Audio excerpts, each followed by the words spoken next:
gonna get started. All right, can I get a thumbs up if everybody can see this?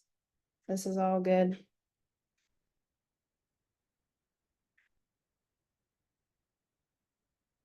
So it's hard for me to see the chat while I'm presenting. So if you have a question, you can go ahead and unmute yourself and ask, because likely if you have a curiosity or want some clarification on something, somebody else might be feeling curious about it too.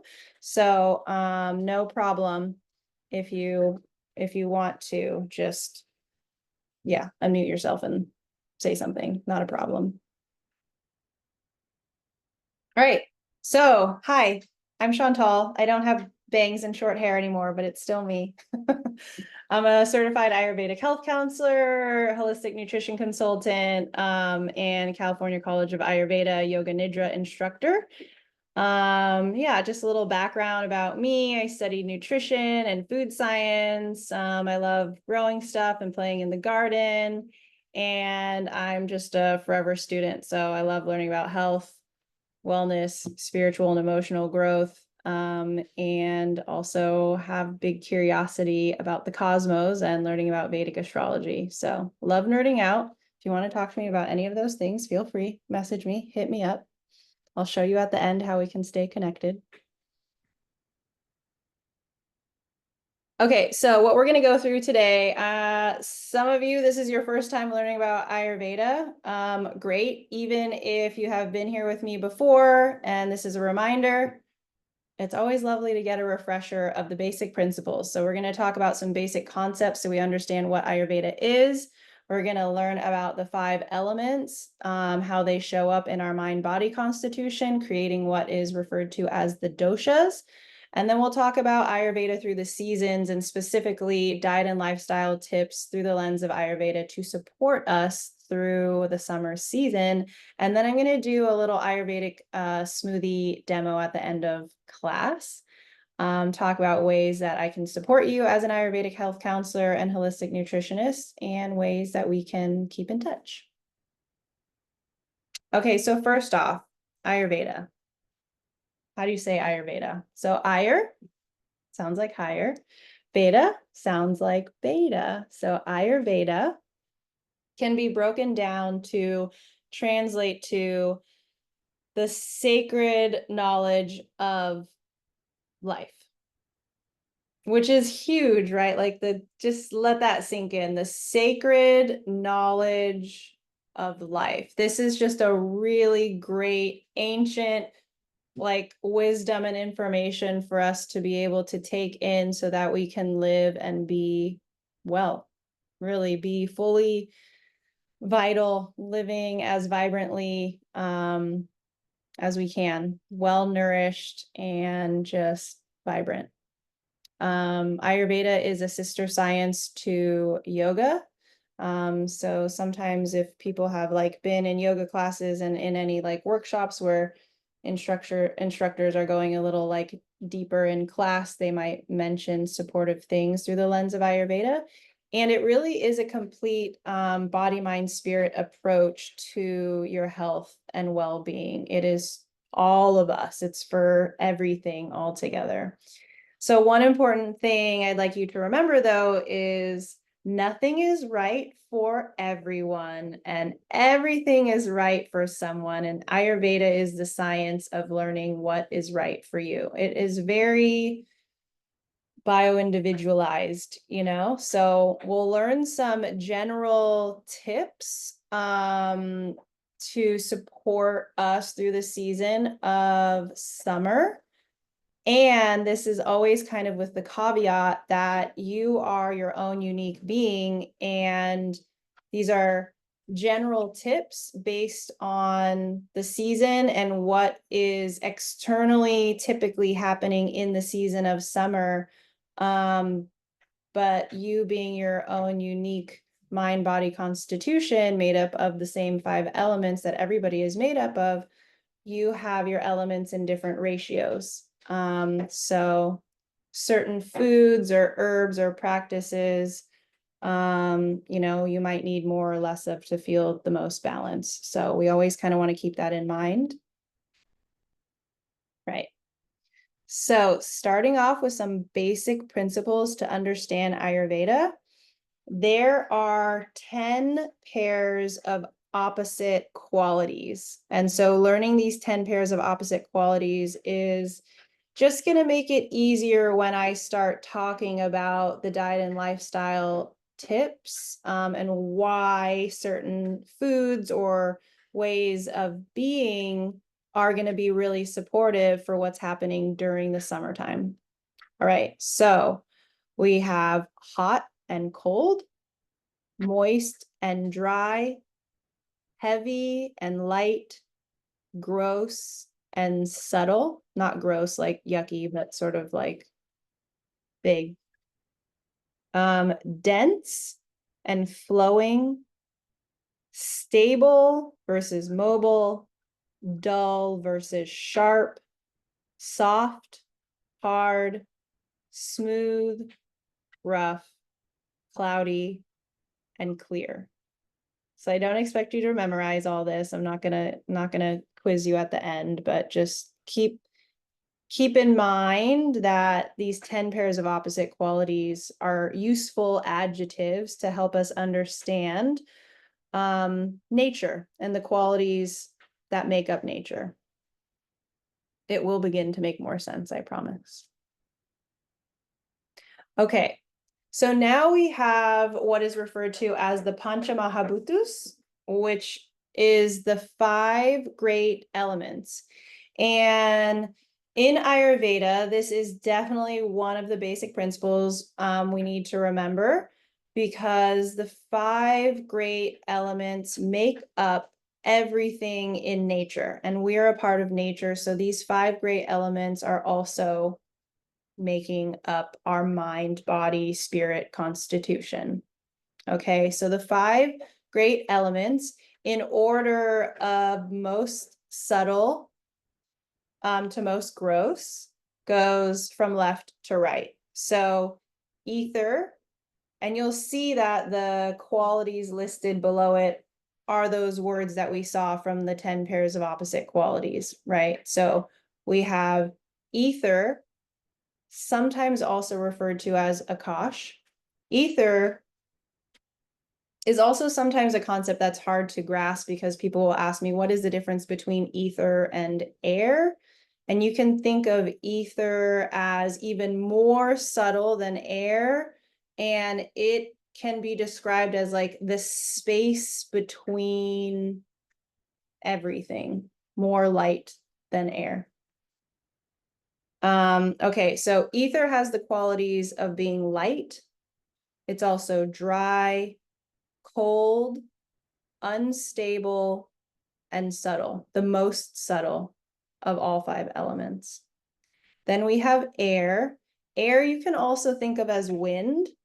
So it has this mobile, moving quality. It's also light. It is also cold. It is also dry, and it's rough. Right? We think of windy stuff gets dry and rough, creates a roughness. Fire is hot. It's light. It's also dry because when we're like burning stuff, it dries everything out, right? No more moisture. It's unstable and it's sharp. Water naturally is moist. It's heavy. It's cold. It's stable. Sometimes people just get confused by how water is stable because they're like, water, it's moving, it's flowing, but it's flowing because of gravity and because of wind, but just water on its own is stable. It's non-moving. And water would be described as soft. Earth is heavy, it's dry, cold, very stable, non-moving, and it's hard. So those aren't all of the 10 pairs of opposite qualities, but you know, these are the most prominent qualities that we would attribute to these 5 elements. Okay, so the elements are the container of qualities, so they hold all of these qualities. Any questions here? Am I going too fast? Okay. Okay, now this word dosha. So dosha is a Sanskrit word actually that we can think of as like our mind, body, spirit constitution.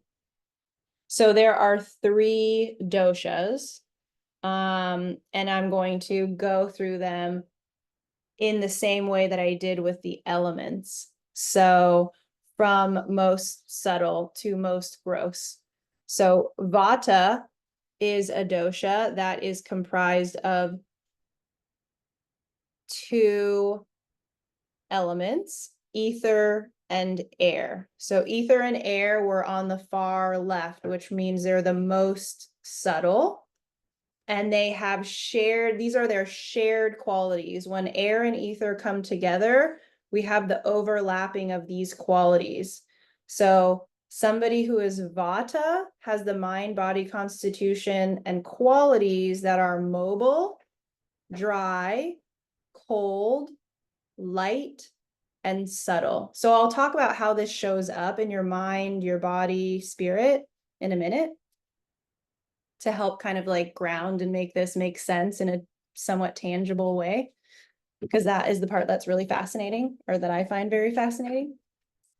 Okay, the next dosha is Pitta. So Pitta is made up of fire and water elements. Okay, so when fire and water elements come together, their shared qualities are hot, a little moist, it's light, it's sharp, and it's unstable.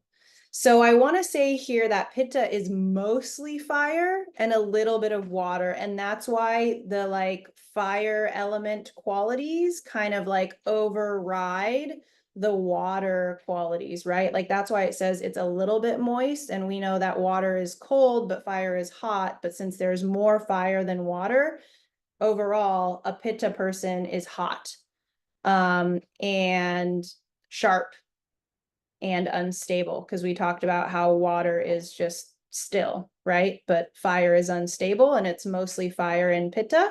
So it takes over by having the unstable quality. Okay, now Kapha is made up of the elements earth and water. So even if you just think about that for a minute, what do we get when we mix earth with water? Mud. We get mud. And if you think about mud, okay, mud, moist, stable, heavy, soft, dense. Okay. So I'm going to give you some examples of how we would see Vata in the mind, like a Vata person, somebody who has like Vata in the mind. If we think about this mobile quality, this is somebody, if they're well balanced, if this is a well balanced Vata person, their mind is going to be very expansive. This is somebody who's like wildly creative, able to think outside of the box, has lots of ideas, can throw out all sorts of like things that maybe you never even considered as a solution. This is a great person for potential problem solving when you're feeling stuck, because they have this like motion in the mind going. An unbalanced Vata mind would look like somebody who is like easily overwhelmed, very stressed, anxious, because the mobility in their mind won't stop. They're like worrying about the future, that's not even here. They're stressed about the past, that also isn't here. They're not present, they're not grounded. Their mind is constantly in motion. So does that kind of like land a little to help make sense, like how you can see the quality of mobility in a person now? And also if you're like moving a lot, this creates dryness, right? A lot of like wind or air.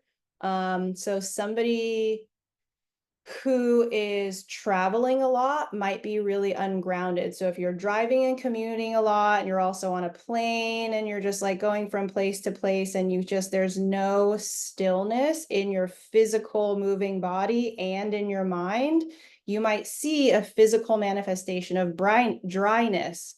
You might be constipated, Your skin might be really dry. Your nails might be brittle. So you'll see dryness manifest in your physical body. So that's another example of how you can see some air and ether qualities in a Vata person. Example of somebody who's a Kapha, who is exhibiting a stable quality. They might be immovable. So this could look like somebody who is very stubborn, very, very challenging to change their mind. It's just like, this is the decision they made. This is how they feel. That's it. Immovable. They're just stuck right there and they're not going anywhere else. That can be really great if you want somebody that you can count on. This is your friend who's very stable that you can like lean on. They might be also very soft in the way that they're compassionate and soft in their heart. You could also find softness in their skin. There's going to be like a moistness to their skin. In excess, it might be kind of like clammy.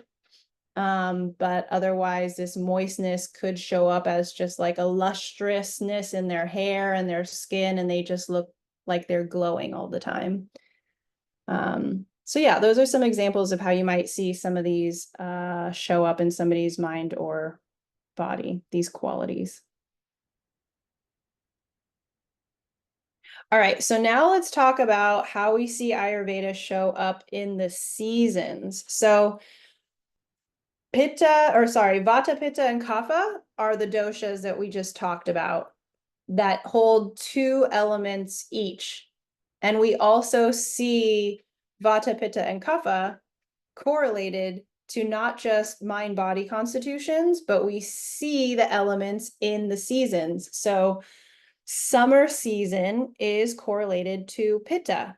Pitta is made up of mostly fire and a little bit of water, which makes sense, right? What's the hottest season of the year? Summer. So Pitta is summer into like early fall. Then it holds the qualities of being hot, humid, and can also be dry in the summer, depending on geographically where you're at. And we tend to see more dryness in general when we're getting into late summer and moving into the early fall season, because as we move into fall, then we're shifting into Vata season. And Vata season is made up of ether and air. So those cold, light, cool qualities we see in autumn or fall moving into early winter. So it's windy, right? We talked about how air can also be known as wind. There's a drop in temperature when we're getting into fall. It starts to become like cool. And then because we've lost the moistness, there's no more like humidity, hot, that like the moistness that comes from the water in the summer is now drying out because we have those cool, light, dry qualities of both ether and air. So during the fall, we find it to be windy and cool and dry. And then as we move into Kapha season, this is correlated to late winter and then moving into springtime. So Kapha is related to having earth and water elements. So then we see cold, damp, wet qualities in late winter moving into spring, right? Again, there might be some subtle differences depending geographically on where you're at, and some might be like more cold, more wet, more snowy, more moist, etc., more dry. But generally speaking, these are like the qualities that are correlated to this season. All right, so how can we use Ayurveda to balance ourselves in the heat and intensity of summertime? So foods that you want to stick to eating, we want to have bitter and astringent vegetables. Artichokes, arugula, asparagus, like all those leafy greens are going to be really great for summertime. Also okra is really lovely during the summertime. Summer squash, zucchini. In terms of fruit, we want to think cooling and sweet fruits. So avocados, bananas, all the berries, the cherries, coconut, grape, all the melons. Get a little bit of citrus in there with like lemon, lime. And yeah, do the honeydew, do the cantaloupe, have all the melons, watermelons, pomegranates. And things that we want to avoid during summertime are fermented things, which like tier for me, for the holistic nutritionist in me, I'm like, fermented foods are so good for your gut, especially if you are a pitta dominant person, like you have those fiery qualities in your mind, body constitution during pitta season.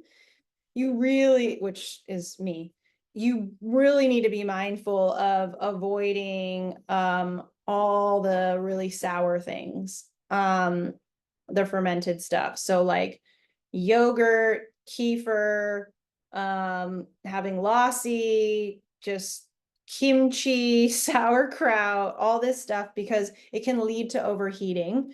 But lemon and lime are okay. And between the two, lime is going to be more cooling than lemon. But, you know, all of this stuff that I'm sharing with you, you can begin to play with and see how it impacts you. Like, is it increasing heat? Is it giving you diarrhea? Are you getting rash? Are you getting acne? Is there inflammation that's happening? Or are you eating stuff that's cooling and you're like, oh, I like feel better and good and not aggravated.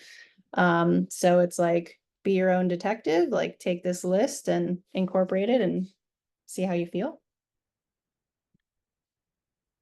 More foods that you want to favor during pitta season. So in terms of grains, barley, white basmati rice, quinoa, millet, and wheat are nice and easy to digest.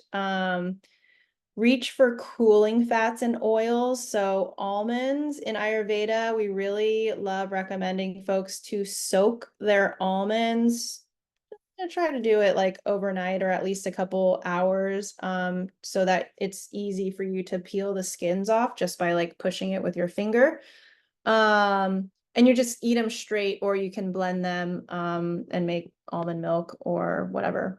Avocado oil is nice and cooling, cashews cooling, coconut. So using coconut oil, ghee, which is clarified butter, olive oil, and sunflower oil. These are all cooling choices for fats that you can use to cook with or dress your foods in. And then herbs and spices we want to reach for. So aloe vera, amalaki, ashwagandha, brahmi. Those are probably some less common or familiar herbs. Cardamom is, I love cardamom. Cardamom is going to be in our smoothie today. Cilantro is really great. Dill, if you can get your hands on fresh dill during the summer, so lovely. Fennel seed, or actually just straight up fennel. Hibiscus, there's going to be hibiscus in our smoothie today. Licorice, neem, mint, and parsley. Okay, so pitta season, ironically, you would think because it's like correlated to fire, because it's made up of mostly fire and a little bit of water, we would think like, oh, like there's a lot of fire, so I'm gonna have like fire in my belly. So my digestion should be like ragingly strong, right? Ironically, pitta season is actually when our digestion is a bit weaker because our body is working really hard to our cool our body. So it's moving energy from away from our digestive organs to like push heat out of our body. So it's like moving out through our skin and we're perspiring, right? And so when that happens, our digestion is a bit weaker. So we want to keep this in mind when we're making a smoothie, because it's hard to digest raw foods and things that are cold. Okay, some other things we want to keep in mind for like lifestyle practices during the summertime. This word dinacharya is like daily routines. So early rising, if this is hard for you, it's hard for me too. You're not alone, but aiming to rise 30 minutes prior to sunrise.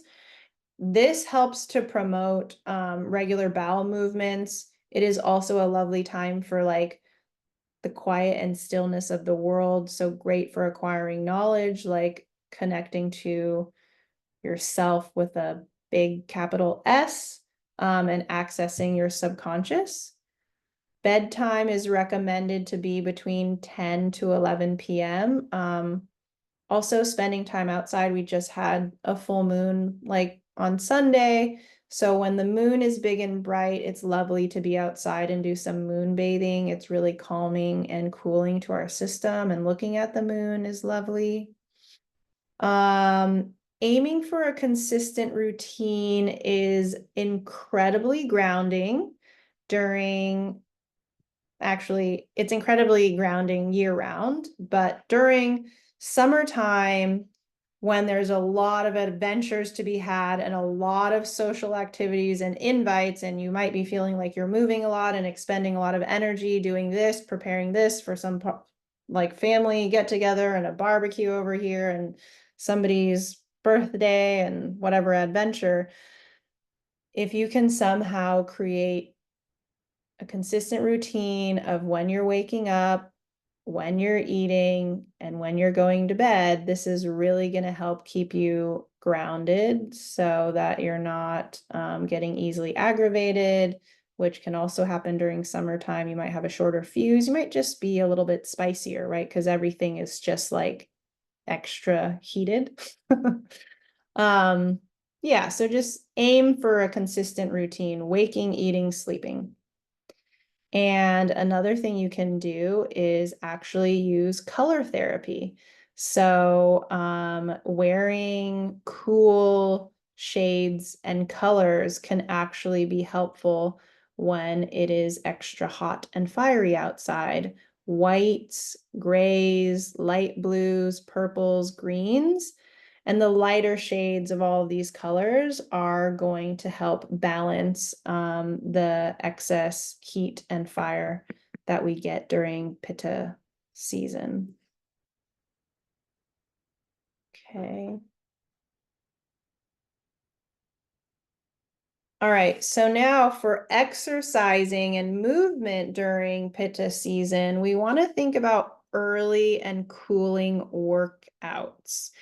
So avoid working out during the heat peak time. So don't work out between 10 a.m. and 2 p.m. If you can, if you have like a body of water nearby, even if it's like a man-made lake or reservoir, try to be by water. Try to get in water if you can. If you can swim or even just get your feet in there, that's really lovely. And yeah, doing an early morning workout before it gets too hot is just going to serve you better during the summer season.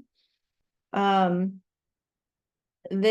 asana recommendations, the yoga poses, these are all opening for the solar plexus. The solar plexus is also where we contain like our heat.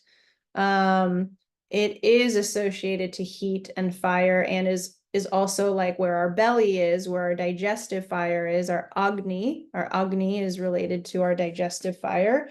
So all of these poses are for helping to like wring out the solar plexus and kind of like open them. So cat cow is a really nice asana, cobra, boat pose, any twists and side openers, as well as forward bends and forward bends, but back bends are heating.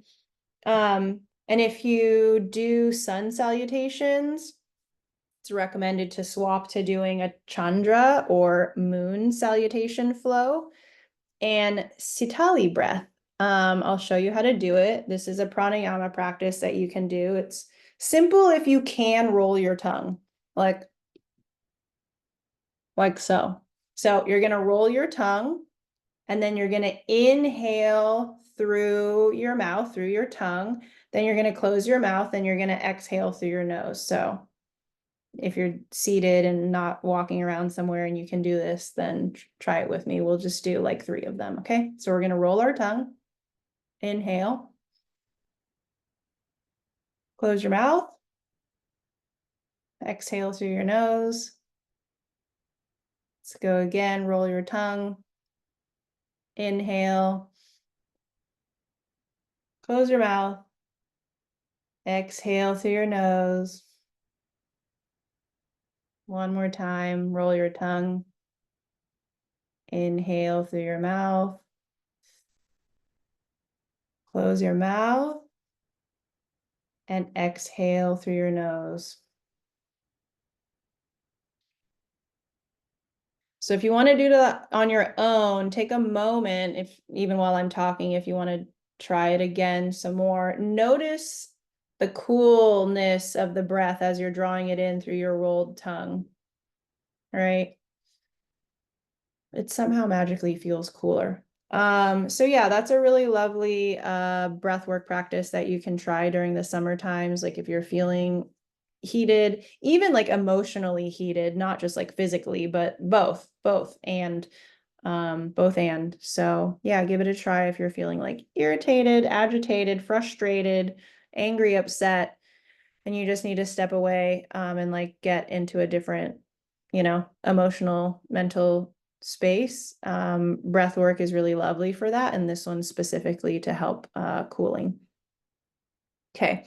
So also when you're moving your body and doing any sort of exercise during summertime, just aim for like 50 to 70% of your energy expenditure.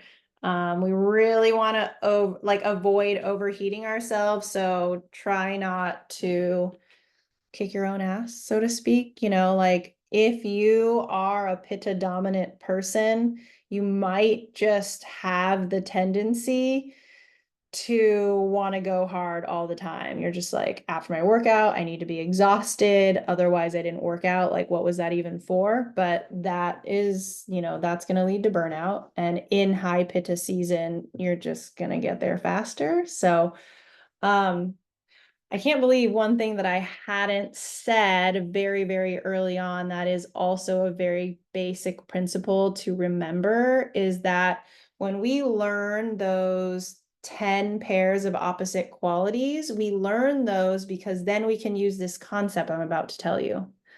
Like increases like, and opposites bring balance. So if you are feeling hot or heavy or dry or light, think of all of those qualities individually, and then you want to think of their opposites, and then you want to find things in your diet or lifestyle that bring balance. So find the opposite. So if you're feeling really hot, you want to do cooling things like that cooling breath work, or having like cooling fruits or those cooling herbs added into your diet. Or you want to do some moon gazing, some moon bathing, right? If you're feeling really heavy and stuck, maybe you're feeling heavy and stuck in your mind, like you're just feeling like, oh, I just can't think about anything else. Like you need movement, you need to find mobility, right? You need to like get your body in motion. Maybe you want something spicier to like get stuff moving. You need some heat. So like increases like, and opposites bring balance. All right. Okay, before I get into the smoothie demo, are there any questions? Because I just threw so much information at you all.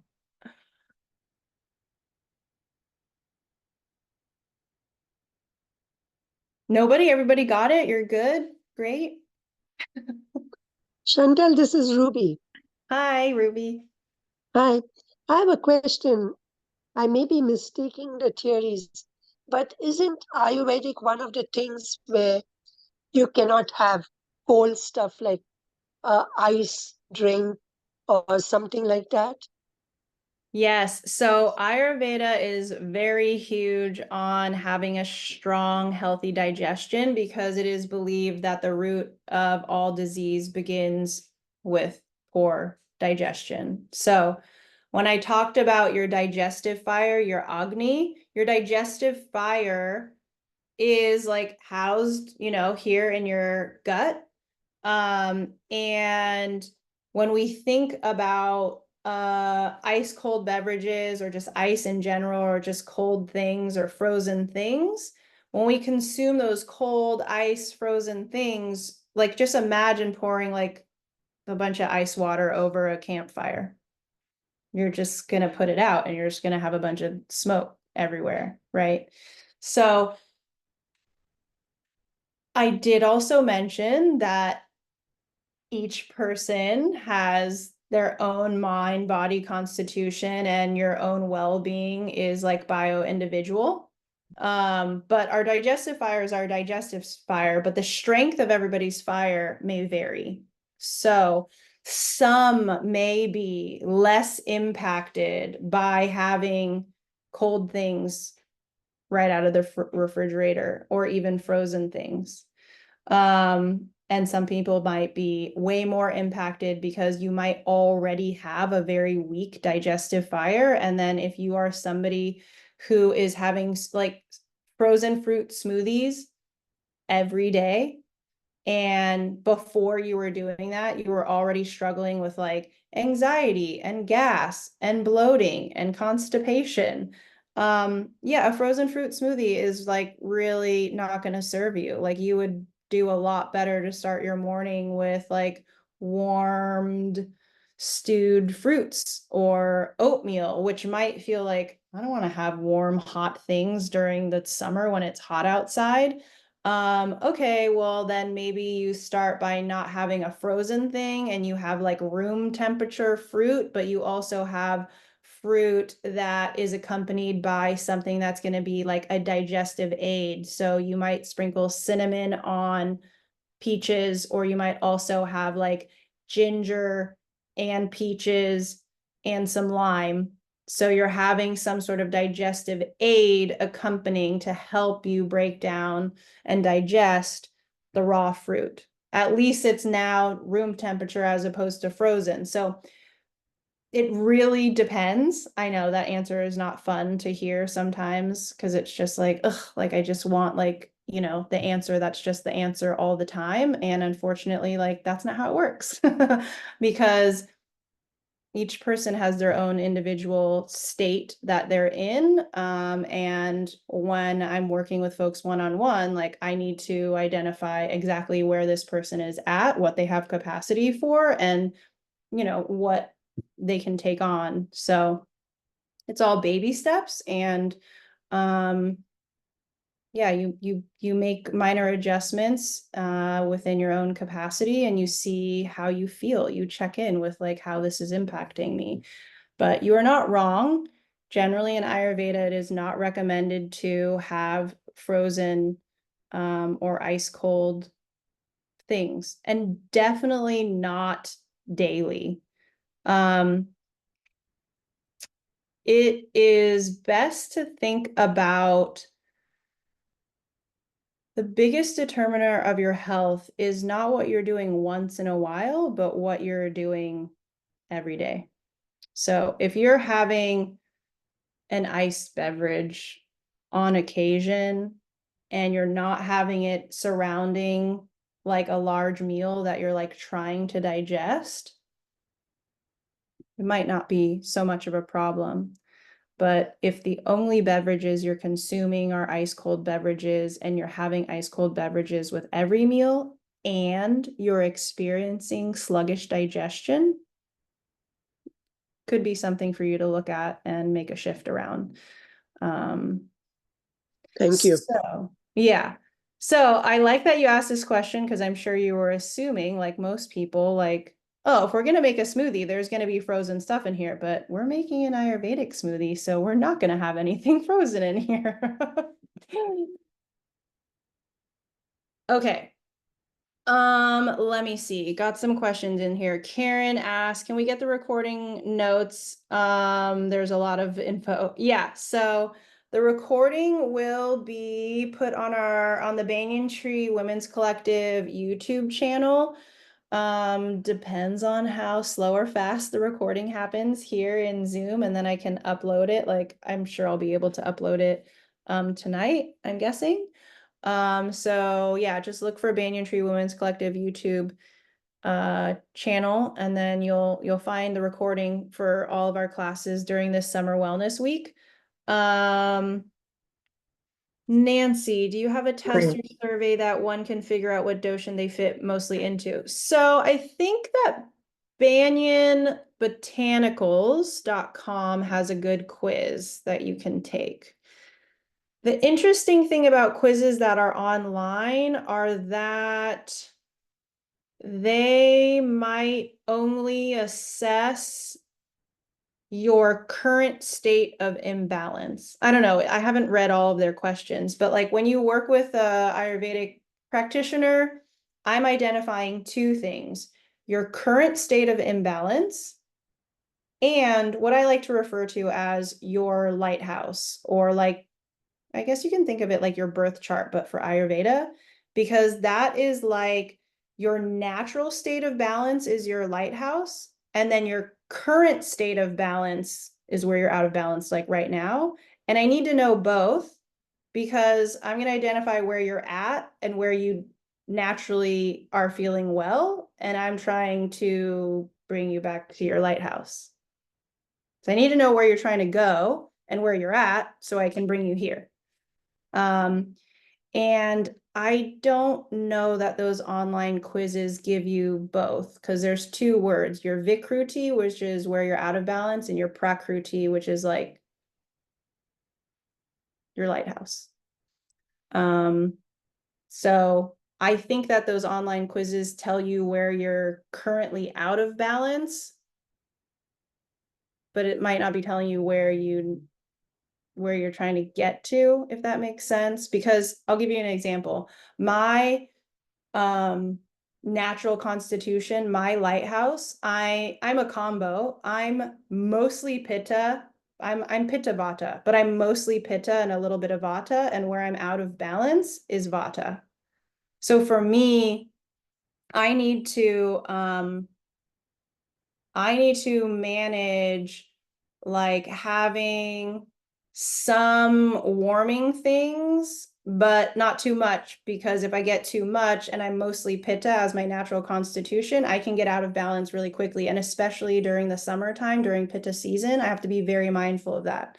So yeah, it's interesting. Being a combo constitution and having one of the combos of me out of balance, and working that and not overdoing it in one direction. So giving the ferments a break feels right. It's such a big part of my everyday life. Just see how you feel, right? Are you doing it because somebody told you like it's really good for your healthy gut, but if it's aggravating you in other ways, then like, it's not serving you. So, okay, let's make a smoothie. Okay. I know I'm grabbing something out of the fridge, but that's because I brewed it in hot water and needed to cool it down. So, all right. This is different. Normally smoothies are made with frozen stuff and like nut milks. We're gonna make a smoothie that has the base of tea. So during the summertime, I would definitely recommend that. If you want to use some herbal tea, maybe you need to chill out. So maybe you want some like lavender, rose, chamomile tea. Maybe you want just like a light green tea. So I make a sun tea blend that is hibiscus, peppermint, spearmint, lemon balm, and sometimes I throw tulsi in it because tulsi is the queen of herbs in Ayurveda, and it's just beautiful and I love it so much.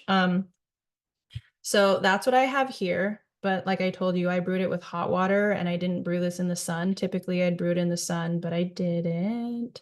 But this is my hibiscus mint sun tea. That's our base today. And hibiscus is really lovely. It's chock full of vitamin C. And there's two types of mint in here, peppermint and spearmint, which are cooling, right? So cooling during the summer is great because we think opposites bring balance. So hot, well, we want cool.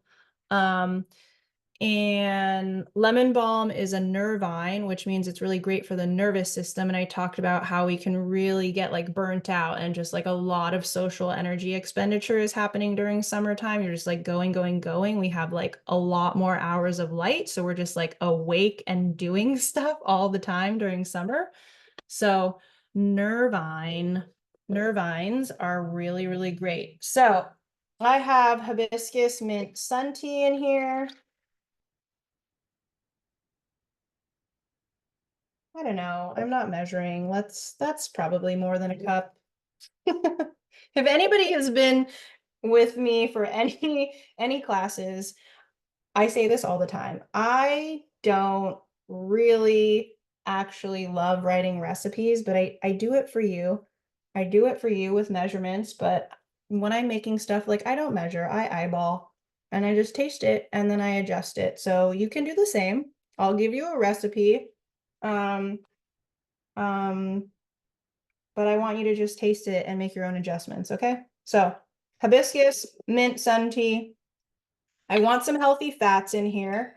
And I will also say, because there are going to be fruits in here, and fruits don't really like to be combined with other things. Like, I would have this as like a snack or a standalone light breakfast. So I have hemp hearts in here. I'm doing a tablespoon of hemp hearts.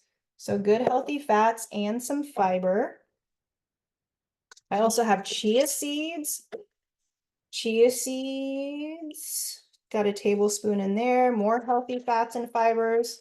So seeds are also going to be less hot or heating in the body compared to nuts. So seeds are lovely during the summertime.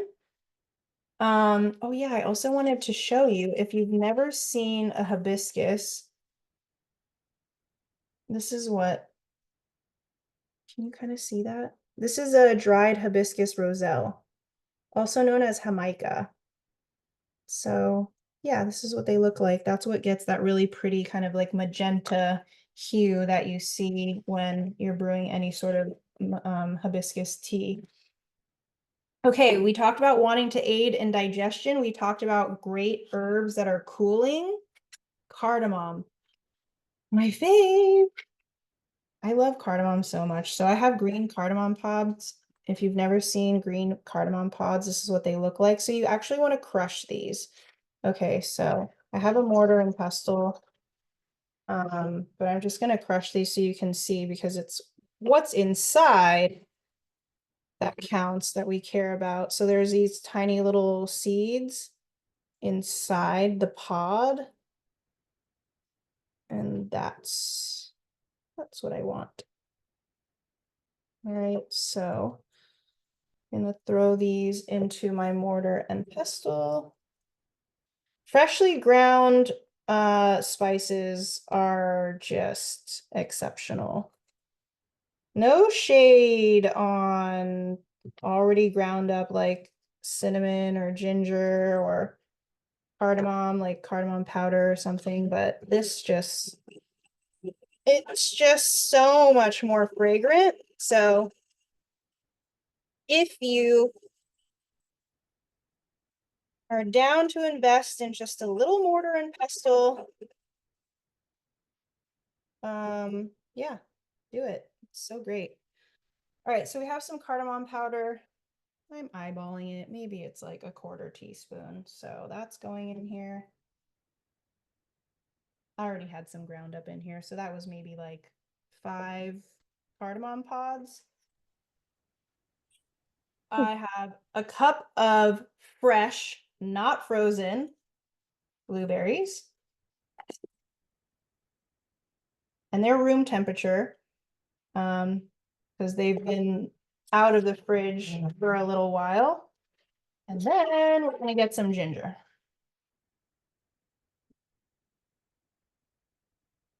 Fun tip, keep your ginger stored in a little glass jar with water. it just keeps it fresher longer. And then I'm going to show you this other fun little tip that peeling ginger with a spoon is just, that's the way to go. Don't try to use a vegetable peeler. Don't try to peel it with a knife because the knife just chops up so much more of the flesh. This is a pretty big knob. I might cut this in half.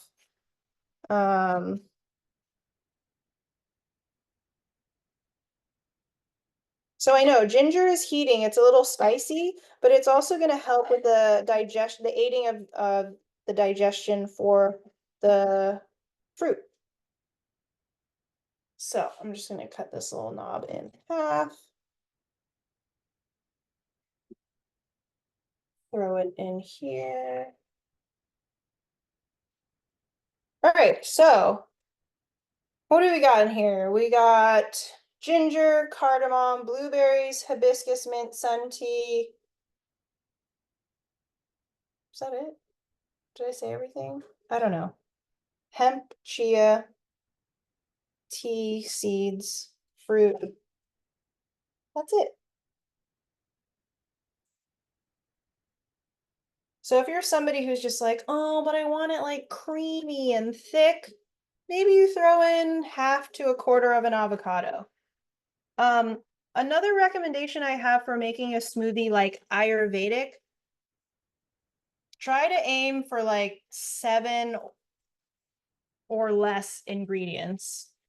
I would also recommend, like I said, doing like a base of tea or maybe like coconut water over doing like a nut milk.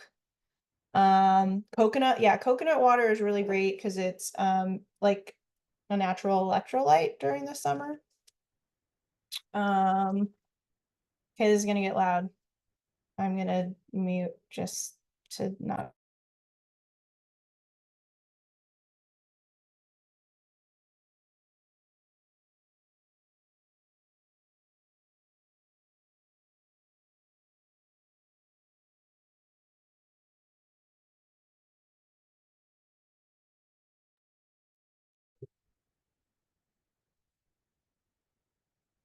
All right. Okay, also wanted to bring us back here. Oops. Yeah, so if any of you are interested in working one-on-one and you want some support from an Ayurvedic lens, I am available and open for attending. You will receive $100 off if you want to schedule a discovery call with me. That's the website that you can visit. And no pressure, no commitment. If you schedule a discovery call with me, it's a time for me and you to get to know each other and see if working together makes sense for us both and feel supportive for us both. So if you're just at the very least interested, book a discovery call with me on my website and we can see if working together makes sense. Yeah, and other ways to keep in touch with me, my website, Instagram, Facebook. I do one-on-one Ayurvedic health counseling, and I also facilitate yoga nidra. And if you're in the Bay Area and are interested, and you've taken any of Patty's classes, Patty's one of our banyan tree practitioners. We are joining forces and hosting a herbal facials and yoga nidra event in person next Friday in Oakland on Unceded Lonely Land. So yeah, you can learn more about that at my website as well. Let's try this smoothie.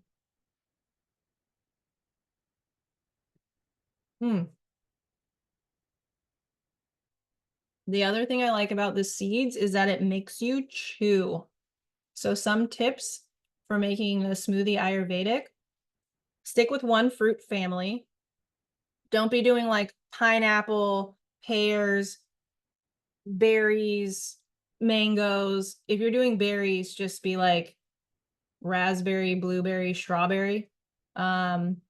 So try to think of it like that. If you're doing stone fruit, like peaches, nectarines, plums, you know, if that kind of makes sense. And yeah, try to stay away from as many like frozen or like cold things. If stuff's coming out of the refrigerator, blend it up and maybe let it sit a little bit before you like drink it, so it's not like just flash freezing your stomach and your digestive system and like cool, like shock cooling it. Yeah, try to keep it to 7 or less ingredients. Throw in some digestive aids, like whether that's some spices like cinnamon or ginger or cardamom or lime juice, and chew. I know this sounds weird, but chew your smoothie, because the action of chewing helps the digestive process start in your saliva, which is exactly where it needs to start. It starts breaking stuff down in your mouth. The saliva will begin to break down the carbohydrates. And we need that. So yeah, I would say I kind of want this a little sweeter. So I might add a date or maple syrup or coconut sugar to sweeten this. Mm. All right. Any questions? Any comments? No, we're 2 minutes over. Thanks for still being here.